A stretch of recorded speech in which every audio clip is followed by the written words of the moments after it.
No journalist wants to be called biased, but when is it okay to take a stand and take a side?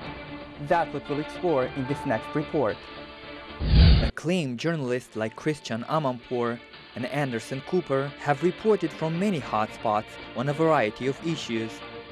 And sometimes, it seems like they found it hard to keep their observer's position.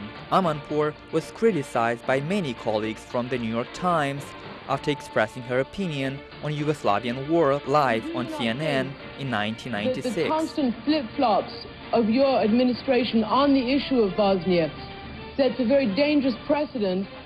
There have been no constant flip-flops, madam.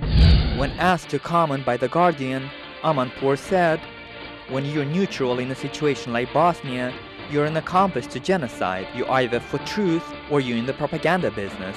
I do actually think that when journalists do their duty and tell the story and report the truth, that it does eventually make a difference. You're free now, don't be afraid anymore, he says to this young boy so savagely injured. Here on these faces, these broken bodies, hard evidence of the previous day's Serb onslaught on Srebrenica. Anderson Cooper, reporting on Katrina disaster in 2005, seemed to have lost his patience when he took on Louisiana Senator Mary Landrieu. Thanks Senator Frist and Senator Reid for their extraordinary efforts, Anderson. And seeing dead bodies in the streets here in Mississippi, and to listen to politicians thanking each other and complimenting each other, you know, I got to tell you, there are a lot of people here who are very upset and very angry and very frustrated. Do you get the anger that is out here?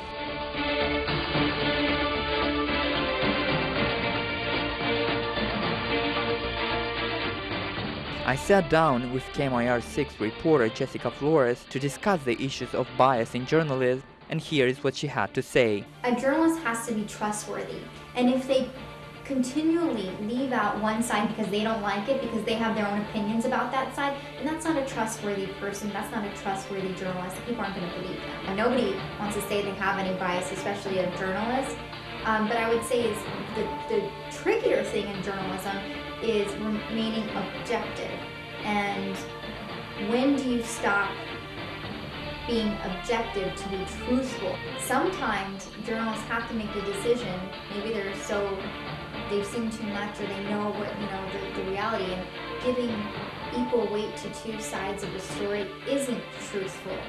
The truth is saying, these guys say it this way, but the truth is I see it this way because I've been on the ground and I've seen what's going on. So I think it's okay for a journalist to tell it like it is and call it like it is and say what they see and say what's going on, and not having to give equal weight to all parties involved in a certain subject, as long as they're being truthful and they're being fair. And being fair doesn't mean 50% here, 50% there. It means staying true to what is at the core of journalism. It's up to the journalists everywhere to decide when being objective is not being truthful, but when that decision is made right, journalism thrives.